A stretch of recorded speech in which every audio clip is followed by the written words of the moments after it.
Gracias, señora presidenta.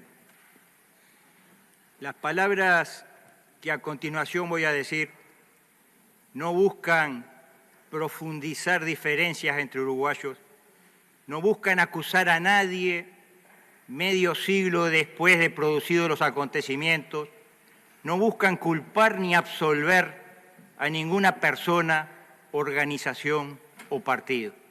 Por el contrario, su finalidad es que hechos de profundo significado histórico no pasen desapercibidos.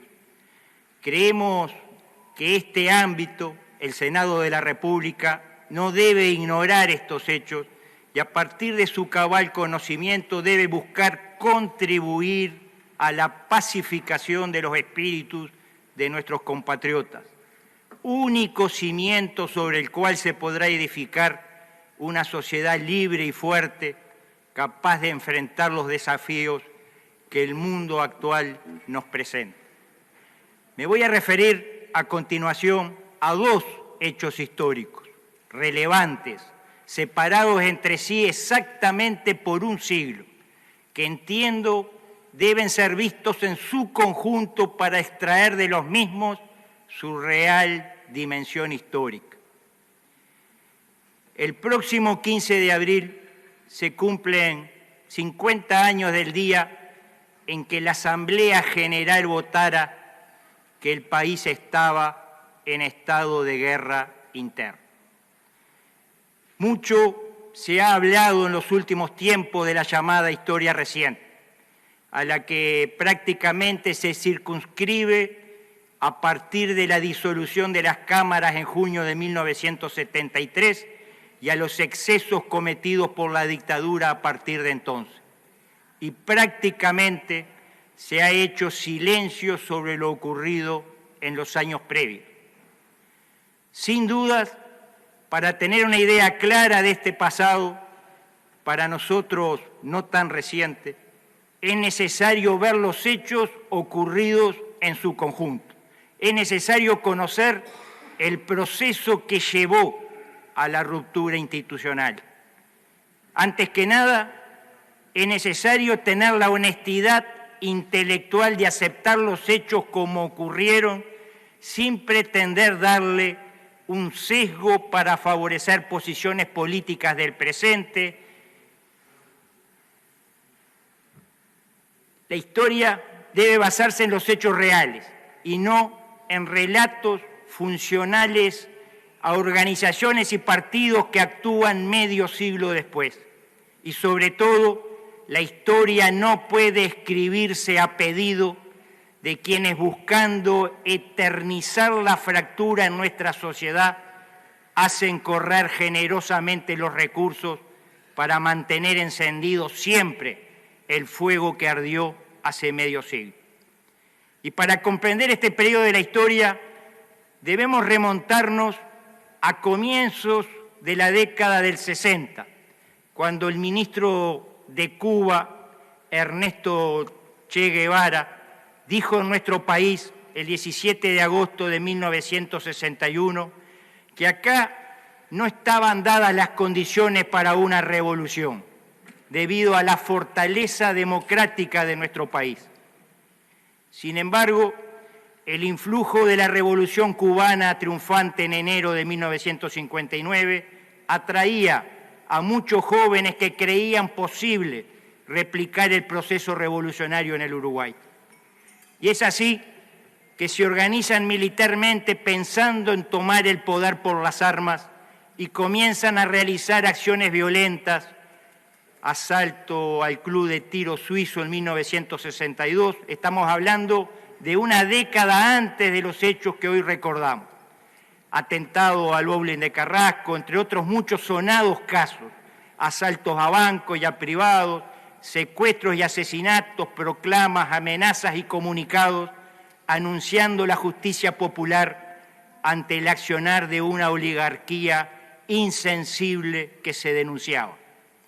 Son solo algunos de los hechos que jalonaron esta década, en la que los uruguayos vivieron sorprendidos, temerosos y amenazados por una escalada sangrienta.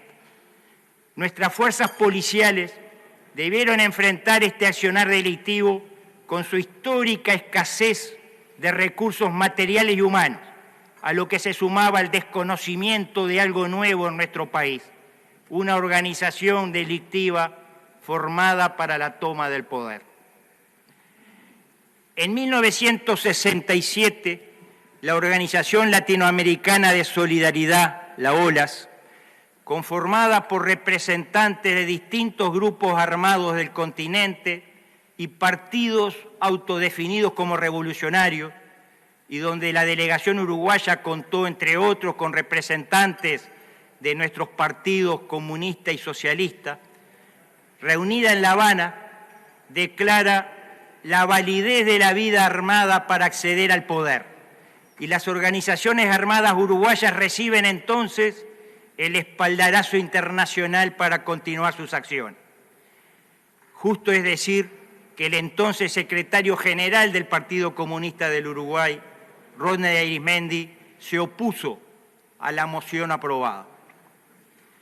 Centenares de jóvenes uruguayos concurren a recibir cursos en Cuba, así como también otros lo hacen en la Unión Soviética. Información esta no solo divulgada por las autoridades democráticas de la época, sino también confirmada por las propias organizaciones involucradas. El saldo de una década de violencia política es devastador y sorprende que los actuales textos de estudio, en su capítulo sobre historia reciente, omitan hablar del mismo. Un centenar de personas, entre ellas decenas de civiles, 33 policías y 17 militares, son asesinados. Secuestros, heridos, robos a bancos y a privados, arsenales descubiertos, liberación de 2 secuestrados en una de las denominadas cárceles del pueblo, en donde estuvieron durante más de un año en condiciones infrahumanas. Esta fue la realidad que vivió el país en democracia durante más de una década. Nadie puede negarlo sin mentir groseramente. El 14 de abril de 1972 es una fecha trágica en nuestra historia. A primera hora de la mañana son asesinados el profesor Armando Acosta y Lara, ex subsecretario del Interior, el capitán de corbeta Ernesto Moto, el comisario Óscar de Lega y el agente Carlos Leite. 4 asesinatos que dieron lugar a la reacción de las fuerzas conjuntas, conjunción de las Fuerzas Armadas y Policiales creada hacía unos meses para combatir a las organizaciones armadas que actuaban en nuestro país. Y en la tarde de ese mismo día encontraron la muerte 8 integrantes de la organización sediciosa. Estos hechos sangrientos provocan una tremenda conmoción en el pueblo uruguayo y la sensación de que se había ido demasiado lejos. En la tardecita de ese día, el Poder Ejecutivo remite a la Asamblea General un proyecto de ley solicitando la suspensión de las garantías individuales por 90 días a los efectos de la aplicación del artículo 31 de la Constitución y la declaración del estado de guerra interno a efectos de aplicar el artículo 253 de la Constitución que daba lugar a la intervención de la justicia militar ante el estado de amedrantamiento en que se encontraba la justicia ordinaria después de una ola de secuestros y amenazas sufridos por sus integrantes. La sesión de la Asamblea General comienza a las 19:36 horas del 14 de abril y finalizará más de 20 horas después, a las 15:45 del día 15 de abril, y contó con la presencia del gabinete en pleno, ministros y subsecretarios. El diputado colorado Ángel Ratz dirá en su intervención: quiero decir que esta noche la Asamblea General va a cumplir una jornada de una trascendencia histórica, de una especial gravedad y de una importancia que a nadie escapa, como lo demuestra el tema que nos ocupa, el quórum numeroso y la presencia de todo el gabinete, ministros y subsecretarios, que se hallan aquí para ratificar una voluntad del Poder Ejecutivo que nos merece el mayor respeto. Deberíamos formular nuestra exposición con la mayor serenidad posible. No sé si podrá ser factible porque han sido muchas las cosas ocurridas en el día de hoy y muy graves. Hoy, señor presidente, han muerto 12 orientales, 12 uruguayos. El de hoy es, sin duda, un día en el cual la Asamblea General se reúne poco menos que en un baño de sangre que cubre el país. Esta es una contienda, señor presidente, de carácter definitivamente ideológico. Es una lucha entre la violencia y la paz, entre la agresión y la reflexión, entre la barbarie y la democracia. Esto es una guerra y el hecho de que el Poder Ejecutivo la establezca así en su mensaje no es solamente una letra muerta escrita en un papel que se envía a la Asamblea General. Es algo que está vivo en todo el país, que vive un estado de conmoción y de guerra interior. Y la peligrosidad, la profunda peligrosidad para con las instituciones, para con el país y para con la democracia que significan los grupos terroristas, hace que, de una vez por todas, la Asamblea General tenga que tomar la posición más realista y más lógica en el enfoque de este tema. Eso hay que hacerlo en defensa de un Uruguay democrático, en defensa de un Uruguay pluralista, en defensa de un Uruguay sin compartimientos estancos y en defensa también, señor presidente, de un Uruguay auténtico, que una vez por todas descorra los velos y haga la lucha como la tiene que hacer. Hasta aquí las palabras del diputado Ratz. Finalmente, se aprueba por 97 votos en 118 de la Asamblea General que la suspensión de garantías rigiera por 30 días. Luego de esto, también se aprueba por 97 votos en 118 la moción propuesta por el Partido Nacional que establecía, decrétase por el término de 30 días el estado de guerra interno para la represión de la subversión en el área afectada y al solo efecto de lo establecido en el artículo 253 de la Constitución de la República. Al expirar el plazo en la sesión del votado en la sesión del 15 de abril, el 15 de mayo de 1972 se aprueba por 68 en 124 votos una moción presentada por el Partido Colorado que extendía el estado de guerra interno hasta la sanción de una ley de seguridad del Estado, o en su defecto hasta el 30 de junio. El 30 de junio nuevamente la Asamblea General resuelve prorrogar el estado de guerra interno hasta el 22 de julio de ese año. Esta prórroga quedaría sin efecto al aprobarse antes la Ley de Seguridad del Estado a partir del 5 de julio de 1972. Esta ley es aprobada artículo por artículo y algunos de ellos tuvieron la unanimidad de los votos de los legisladores presentes. Hasta aquí, señora Presidente, lo ocurrido hace 50 años en este Parlamento. Hechos que consideramos históricos por su significado como culminación de una década conflictiva y como antecedente que no podemos ignorar de lo que acontecerá en nuestro país desde ese momento. En este país, la otrora llamada Suiza de América, el país de las cercanías, el país en que, como dijimos, el propio guerrillero internacionalista Ernesto Guevara dijera que no reunía las condiciones objetivas para la revolución, se declaró hace medio siglo el estado de guerra interna. El repaso de estos hechos contribuye a conocer la verdad histórica y debe llamarnos a todos a una profunda reflexión. La esencia de nuestra democracia descansa en reconocer los derechos de todos, incluso de aquellos que piensan diferente a nosotros. Realmente creemos que es necesario mirar hacia adelante como país y dejar atrás ese pasado de enfrentamiento. Y ese espíritu debe asentarse en el conocimiento de nuestra historia real, desprovista de las pasiones que se viven medio siglo después. Una mirada objetiva del pasado, que no oculte ni tergiverse los hechos, que no transforme en héroes a quienes atentaron contra la democracia y que reconozca a aquellos que dieron o arriesgaron sus vidas para defender a la sociedad de esa agresión.